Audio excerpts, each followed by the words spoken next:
Hello everyone, TS Titas Imran YouTube চ্যানেলে আপনাদেরকে স্বাগতম। আজকে আমরা কোনো কিছু রিভিউ দেব না, মানে আমরা আজকে একটা ভিডিও দেখব। অনেক আলোচিত এবং সমালোচিত পরিচালক ইকবাল সাহেব, যাকে আমরা টাকলাই মুরাদ হিসাবে চিনি, তিনি আমাদের কিং খানের বরবাদ মুভির অবশেষে তিনি প্রশংসা করেছেন এবং প্রডিউসারের পাশে দাঁড়িয়েছেন। আমরা কোনো কথা না বলে তিনি কি বলেছেন আমরা সেটা দেখব। So let's go. আসসালামু আলাইকুম। এবং একটু ভিডিওতে আসলাম আমার নিজের মোবাইলে। আমি কয়েকদিন আগে বলছিলাম আমাদের সিনেমা ইন্ডাস্ট্রির ইতিহাস কিছু বলছিলাম। ইতিহাসগুলা বলতে হয়তো অনেকে আমাকে আমার কথাগুলো মাইন্ড করছে বা কষ্ট পাইছে, অনেকে খারাপ বলছে যে আমি বেশি কথা বলি, আমি এটা বলি না।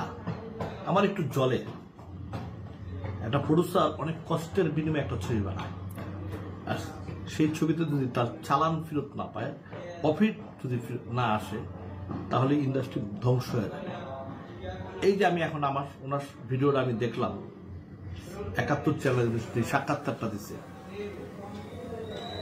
এবং উনি তো যেভাবে বর্ণনা দিছে কত টাকা পায়, এভাবে তো ওনার পাওয়ার কথা না।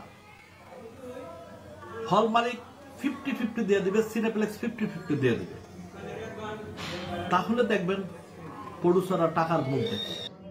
উনি কিন্তু নিঃসন্দেহে একটা ভালো ছবি বানাইছে। আমি চাই না এই প্রডিউসারটা হারায় যাক, যেমন আয়নাবাদীর প্রডিউসার হারায় গেছে, ডাকার প্রডিউসার হারায় গেছে। ভালো ছবি বানাইছিল ওগুলা। বরবাদ ছবিটা নিঃসন্দেহে একটা ভালো ছবি বানাইছে। আমি দুই একটা সিনের কথা বলছি, এই সিনগুলো আমার কাছে একটু খারাপ লাগছে। আমি কিন্তু ছবির কোনো বদনাম বা কোনো কিছু করি নাই, যেগুলা না হলেও হয়তো বা একটু কমায় দিলেও হইতো। আজকে দেখেন আমার কথাটাই, আজকে উনি প্রডিউসার, আমি ৪-৫ দিন আগে বলছি, উনি ৪-৫ দিন পরে বলছি। তা আমি ওনার জন্য দোয়া করি যে উনি যেন তার টাকাটা, লগ্নিটা সুন্দরভাবে পায়, চোরের হাত থেকে যেন উনি সেফ হয়, তাহলে ইন্ডাস্ট্রি বাঁচবে। আর এটার একটা সমাধান দরকার। শুনেন, ছবি সবসময় ডিরেক্টরের উপরেই চলে, প্রডিউসারের উপরেই চলে। হয়তো এটা আপনার আমার মাইন্ড করতে হবে, কিন্তু এটাই চরম সত্য কথা। লস করলে প্রডিউসারই করে, কষ্ট পাইলে।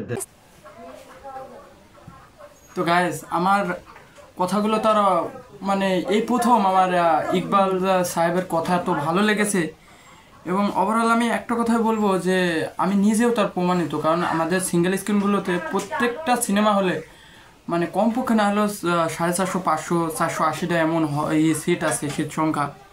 আমি দেখলাম, আমি বরবাদ মুভিটা দেখছি আপনার হলো নারায়ণগঞ্জ খানপুর নিউ মেট্রো হলে। সেখানে হলের পরিবেশ তো ভালো ছিল না, এবং সিট সংখ্যা দেখলাম যে প্রায় 500। সেখানে আমার মনে হয় না 50% দেয়।